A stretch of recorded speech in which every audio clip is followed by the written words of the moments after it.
राजा रघुवंशी कत्ल केस से जुड़ी बड़ी खबर आपको बताते चले और सबसे बड़ी खबर सामने आ रही है। सोनम ने पूछताछ के लिए अहम इंकशाफ किया है। इंदौर पुलिस ने जानकारी दी है कि चारों मुलजिमीन ने अपना जुर्म कबूल कर लिया है। राजा के कत्ल के बाद मुलजिम इंदौर आए। सोनम ने आशिक राज को सुपारी दी थी। राज कुशवाहा के कहने पर ही मुलजिम इंदौर से शिलोंग गए थे और विशाल ने तलवार से हमला किया था राजा रघुवंशी पर। विशाल ने राजा पर तलवार से हमला किया था। इंदौर क्राइम ब्रांच के एसीपी का बयान सामने आया है। वहीं देर रात पुलिस सोनम को शिलोंग लेकर पहुंची। आज मेडिकल के बाद कोर्ट में पेश किया जाएगा। ग्राउंड से आपको अश्विन पांडे की रिपोर्ट दिखाते हैं। सोनम को पटना से पहले कोलकाता लाया गया। कोलकाता से फ्लाइट के जरिए गुवाहाटी और फिर उसे जो है शिलोंग लाया गया है।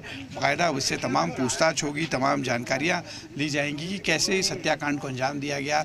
साथ ही कोर्ट से रिमांड मिलने के बाद बहुत ज़्यादा मुमकिन है कि जल्द ही पुलिस उन सभी घटनास्थलों पर ले जाकर पूरा सीन रिक्रिएट करेगी जहां पर सोनम साथी राजा गए थे और जहां पर इन हत्यारों ने राजा की हत्या की थी उन जगहों पर भी लेकर जाया जाएगा।